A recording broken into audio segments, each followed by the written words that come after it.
ഇതൊരു വൈകുന്നേരമാണ് കേട്ടോ. ഒരു 5 മണി കഴിഞ്ഞിട്ടുണ്ട്. അപ്പോൾ സൂര്യാസ്തമയ സമയമാണ്. കഞ്ഞുണ്ണി പൊട്ടിക്കാൻ വേണ്ടിയിട്ട് പാടത്തേക്ക് ഇറങ്ങിയതാണ് കേട്ടോ. അപ്പോൾ കണ്ടില്ലേ, പാടമൊക്കെ എന്താ ഭംഗി കണ്ടോ. ഇതിൻ്റെ കുളവും പാടവും പുഴയും, കുറച്ചപ്പുറത്ത് പുഴയൊക്കെ ഉണ്ട് കേട്ടോ. അപ്പോൾ ഈ നേരത്തെ അധികം വെയിലൊന്നും ഇല്ലല്ലോ. അപ്പോൾ എന്നാൽ പോയിട്ട് കഞ്ഞുണ്ണി പൊട്ടിച്ചിട്ട് വരാം. കാച്ചെണ്ണയൊക്കെ തീർന്നു. അപ്പോൾ കാച്ചാലോ എന്ന് കരുതിയിട്ട് കഞ്ഞുണ്ണി പൊട്ടിക്കാൻ വന്നതാണ് കേട്ടോ. അപ്പോൾ അതാ കഞ്ഞുണ്ണിയുടെ പോലെ തന്നെ അപ്പുറത്തിപ്പുറത്തൊക്കെ അതേപോലെ തോന്നുന്ന ചെടികളൊക്കെ ഉണ്ട്. പക്ഷെ അതൊന്നും പൊട്ടിക്കരുത്, അതൊക്കെ തേച്ച് കഴിഞ്ഞാൽ വേറെ പ്രശ്നം വരും. അപ്പോൾ നോക്കി ശ്രദ്ധിച്ച് പൊട്ടിക്കുകയാണ് കേട്ടോ. മുമ്പൊക്കെ ഒരുപാട് കഞ്ഞുണ്ണി ഈ ഭാഗത്തുണ്ടായിരുന്നു.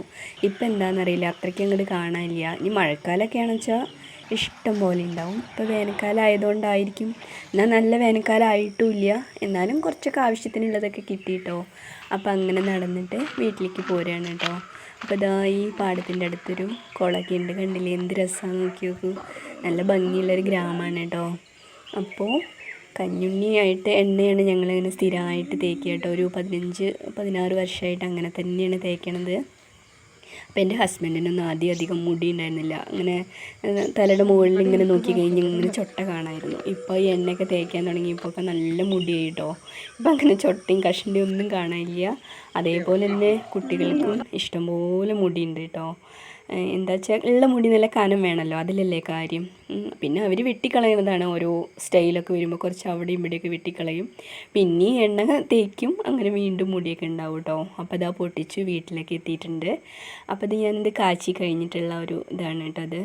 അപ്പോൾ എങ്ങനെയാണ് എണ്ണ കാച്ചുക എന്നൊന്ന് നോക്കാം. അപ്പോൾ അതിന് വേണ്ടിയിട്ട് കഞ്ഞുണ്ണി വേണം, പിന്നെ കുറച്ച് മൈലാഞ്ചിയുടെ ഇല, കുറച്ച് തുളസിപ്പൂവ്, തെച്ചിപ്പൂവ്, പിന്നെ കുറച്ച് ചെമ്പരത്തി മൊട്ട്, ചെമ്പരത്തിയുടെ ഇല, ഇതൊക്കെ വേണം കേട്ടോ. പിന്നെ അതേപോലെ കറ്റാർവാഴയും വേണം കേട്ടോ. അപ്പോൾ ഇതാ കഞ്ഞുണ്ണിയൊക്കെ നന്നായിട്ട് കഴുകി വൃത്തിയാക്കിയിട്ടൊരു മിക്സിയുടെ ജാറിലേക്ക് ഇട്ട് കൊടുക്കുകയാണ്. കറ്റാർവാഴയുടെ ജെല്ലും ഇട്ട് കൊടുക്കുന്നുണ്ട് കേട്ടോ. അതങ്ങോട്ട് നന്നായിട്ട് അരച്ചെടുക്കണം.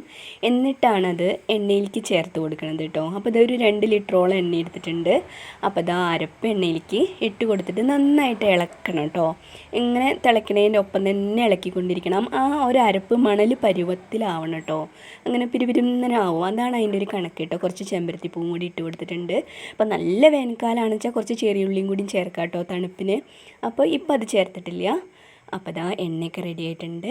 താരനും മുടിക്കൊഴിച്ചിലൊന്നും ഉണ്ടാവില്ല കേട്ടോ. മുടി സമൃദ്ധമായിട്ട് വളരും ചെയ്യും. അപ്പോൾ എൻ്റെ ഈ വീഡിയോ ഇഷ്ടമായ എല്ലാവരും ഒന്ന് ലൈക്ക് ചെയ്യണം, ഷെയർ ചെയ്യണം, സബ്സ്ക്രൈബ് ചെയ്യണം കേട്ടോ. ഇതിൻ്റെ ഷോർട്ട് ചാനലിലുണ്ട് കേട്ടോ.